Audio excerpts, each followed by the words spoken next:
Every visionary has a story to tell. These stories educate and inspire us all.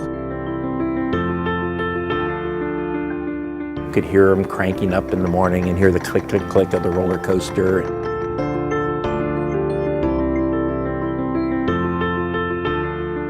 It's really feeling satisfied and feeling gratified with bringing happiness to young children, especially families. Working with people who are having a good time is so much better than any other job. Join us as we learn from these trailblazers.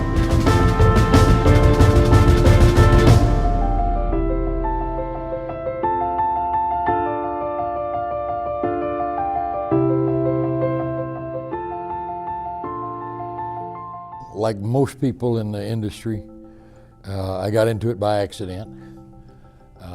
Again, like most, I got into it to kill the summer.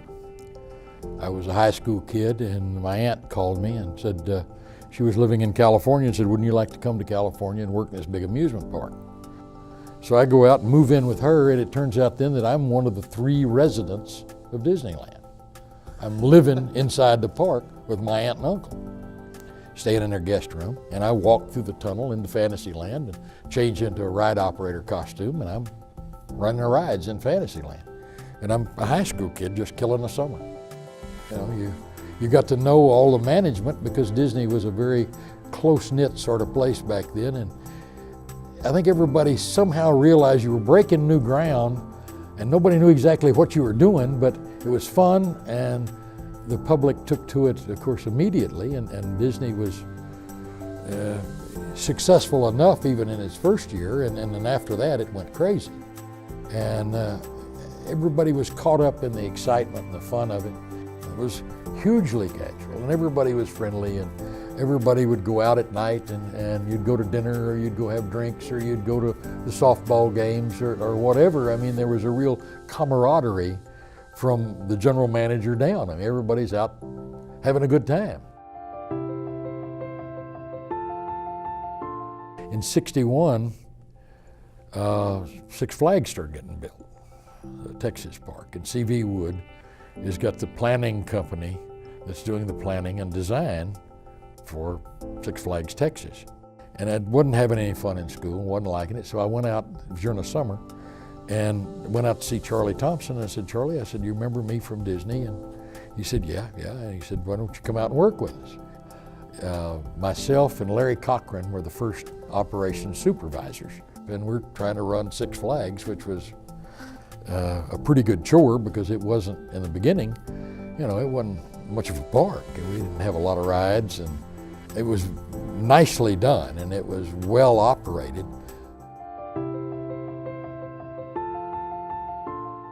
Two or three of us left and went to Legend City in Phoenix, or actually Tempe. So we go out to Legend City, and it was poorly planned and maybe even more poorly designed. They hadn't taken into consideration, for some reason, all the heat, and it was miserably hot there during the summer, like Phoenix is, and not enough shade, not enough shelter, and whoever had really been in charge of the design before we got there hadn't put in a main gate. And so it was going to operate, we could only figure that it was going to be some sort of honor system, so that you maybe threw money in the moat or something. I mean, it was a disaster, and Randall came in and did everything he could to straighten it out, but it was too little too late, and the park was not successful. We were open for a year, and it turned out that the board of directors didn't really have any money in it, and they were the initial investors, and they all had big options, but they didn't have any money. So I went out to see Randall, and he said, well, how are you going to help? I said, well, I can draw a little. And he said, well, okay. He said, show me some samples. I didn't have any samples. I hadn't drawn in a long time. And he says, well, I said, how am I going to hire you? I said, well, why don't you just put me on, give me one of those tables back there. Let me draw for you for a week. If you like me, keep me. If you don't, let me go. He said, okay. And I go back there and I can just barely draw. But I had spent all my time running these places, so I could sit there and say, well, now if we're laying out this ride, you got to have a control panel here, and the operator is going to do so-and-so and do so-and-so. So I could fill in how one of them really worked that sometimes art directors didn't understand. So I worked for Randall for damn near a month, I guess. And nobody ever mentioned paying me. Nobody ever mentioned, and I was so tickled just to be there, you know, with all this monster talented guys. I was doing taking their cleaning in, and I'd sharpen pencils. I'd get in early in the morning and sharpen pencils and do stuff for them, and they were all trying to teach me how to, because everybody liked me because I was helping them and running errands and doing the coffee and blueprints. So they said they were teaching me a little to draw, and Randall finally called me into his office. And he said, you've been here a while now, and we haven't ever talked about you staying. I said, no. He said, we never have talked about paying you. I said, I know. He said, if we keep you, how much I got to pay you? I said, how about $2,000 a week? And Randall just looked at me funny, and he says, I don't think so. And he says, why don't I pay you what you're worth? And I said, I'm not working for that. He said, why don't I pay you all I can? I said, that's a deal. And I walked out of the office, went back to my drawing table. And I didn't know what they were paying me till I got my first check.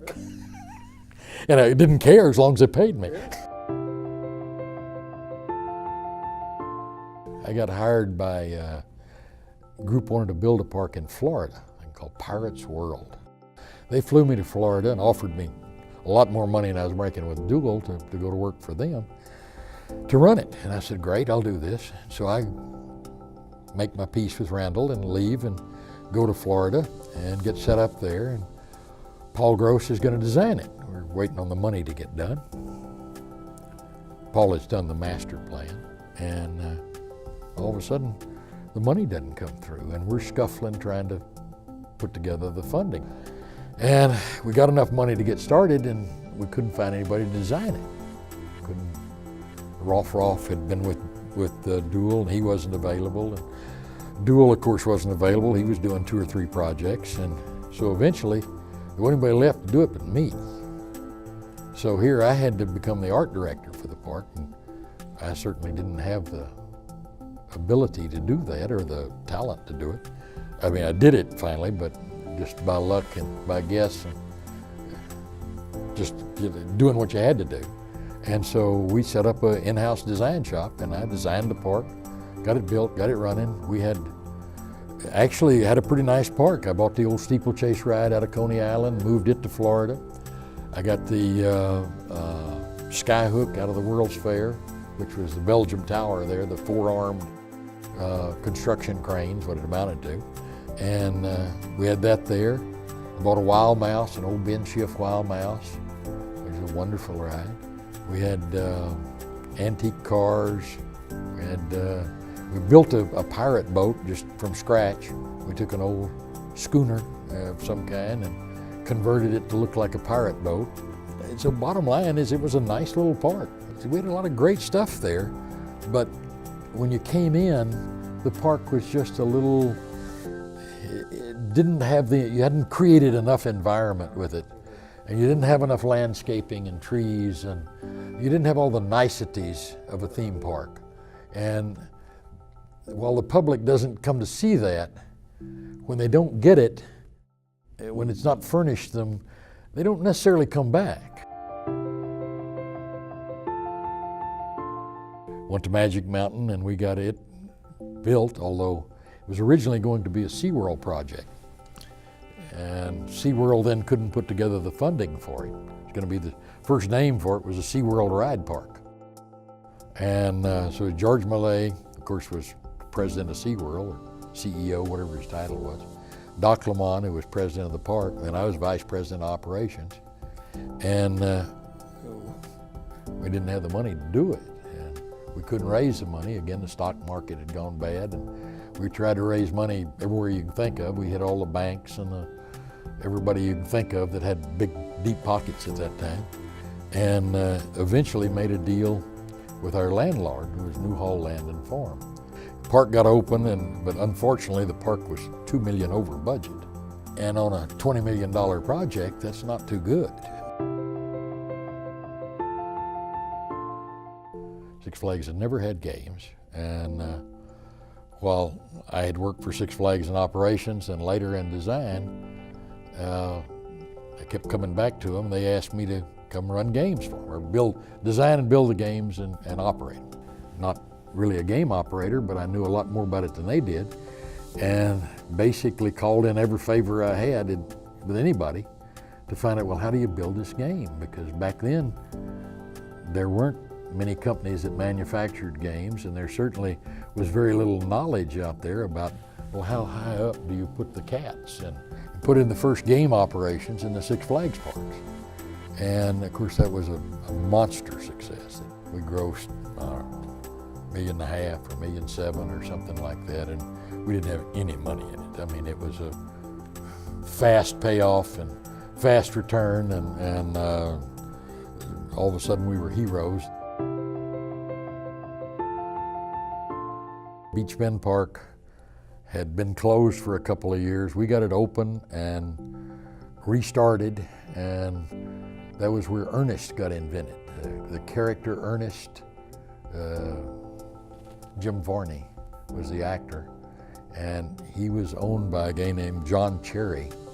John had an ad agency in Nashville called Carden and Cherry, and I was trying to get that park open, and again, I was there a few weeks before we had to open, and the park was run down in bad shape, and I called a friend of mine, Bill Dawson, and said, who could I get to do some marketing for me here? He said, call John Cherry. He said, John worked with us at Six Flags, Georgia, and he's a good guy. He's got his own ad agency. So he came in, him and a cameraman.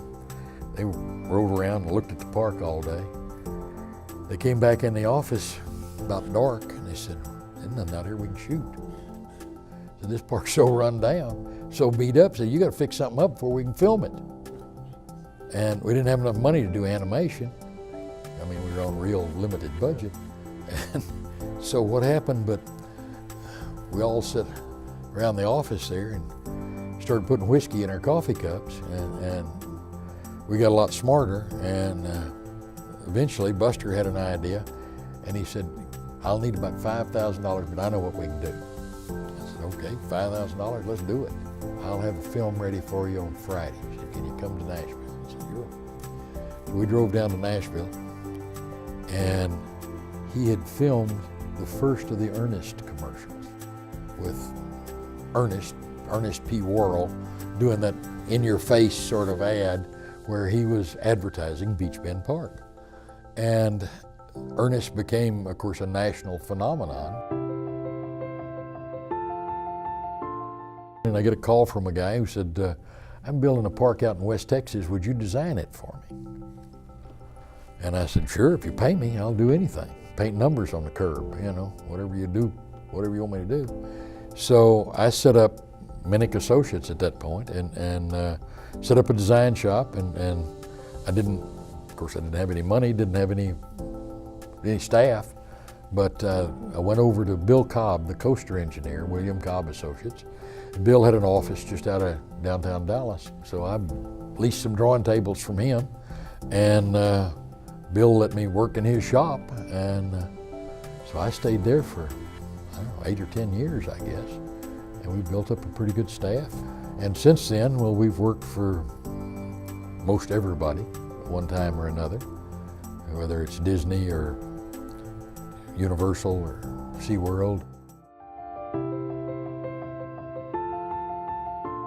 It's always location. You got to have a good location. You need a good concept, whatever that concept may be. You certainly need good hardware, and you need the whole package finished when you open. Now, when I say it's finished, it looks finished. It may not ever be finished, but it needs to look like it's a production. And it doesn't have to be a theme park. It can be a very conventional park, but it needs to have the niceties of landscaping and benches and shade and seating and drinking fountains. And it doesn't have to be, you know, themed as a Roman Senate. It can be, you know, very simple buildings. But they need to be fresh and clean and look like something. And if it's got a theme, fine. And if it doesn't, if it's just well presented, well presented's well presented.